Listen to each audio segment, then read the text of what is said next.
নমস্কাৰ। আজি বিহু চিৰিজৰ দ্বিতীয়টো ভিডিঅ' আপোনালোকলৈ বুলি আগবঢ়াইছোঁ।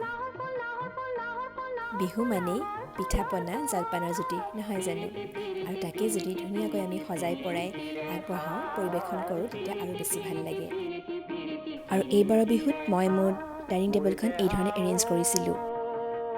ইয়াত মই এখন ডিমাচা গামোচা লৈছোঁ আৰু এখন বড়ো গামোচা লৈছোঁ। ডাইনিং টেবুল স্প্ৰেড হিচাপে ইয়াক ব্যৱহাৰ কৰিছোঁ।